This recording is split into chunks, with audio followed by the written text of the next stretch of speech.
नमस्कार. आणखीन एका छोट्याशा ब्लॉगमध्ये आपले सर्वांचे स्वागत आहे. तर सकाळची वेळ आहे आणि मम्मीने इथं ना हरभरा डाळ उकडून घेतलेली आहे.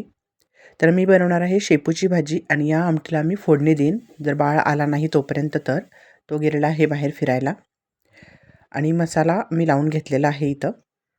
तर भाजी झालेली आहे तयार आणि कटाची आमटीसुद्धा झालेली आहे तयार. तर पोळ्या मम्मी रात्री करणार आहे राहिलेल्या डाळीच्या आणि इथं विनू ना संत्र्याचा ज्यूस काढत आहे ते पण आपल्या हाताने. आणि बाळासाठी ना मी भात मिक्सरला लावलेला होता. तर बघू थोडा खातो का?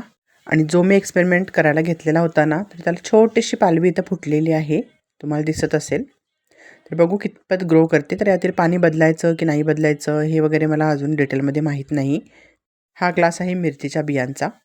त्याच्यानंतर मी दुपारचं जेवण इथं केलेलं आहे. आणि संध्याकाळच्या वेळी ना मम्मी बनवत होती पोहे नाश्त्यासाठी आणि मी बाळाला घेऊन बाहेर फिरत होती. मग विनूला मी तोपर्यंत एक काम सांगितलं, की आज जे संत्र्याचा त्यानं ज्यूस बनवला होता, तर खूप साऱ्या बिया पडल्या होत्या, तर आपण संत्र्याची बी उगत घालूया. तर तशाच प्रकारे एक 2 प्लास्टिकचे ग्लास घेतलेले आहेत, थोडी माती आणि त्याच्यावर त्याला बिया घालण्यासाठी सांगितल्या आणि त्याला मातीनं कव्हर करण्यासाठी सांगितलेलं आहे. तर अशा प्रकारे बिया इथं घातलेल्या आहेत. अजून भरपूर बिया शिल्लक आहेत. तर बघू संत्र्याचं झाड कितपत उगवतं आणि कसं प्रतिसाद देतं आणि विनूलाही याच्यामध्ये आवड नक्की निर्माण होईल. आणि संध्याकाळी पाणी आलं होतं, तर आम्ही इथं बसलो होतो. बाळाला पाणी पाहायला खूप आवडतं. तर असा काही गेलेला आहे माझा आजचा दिवस.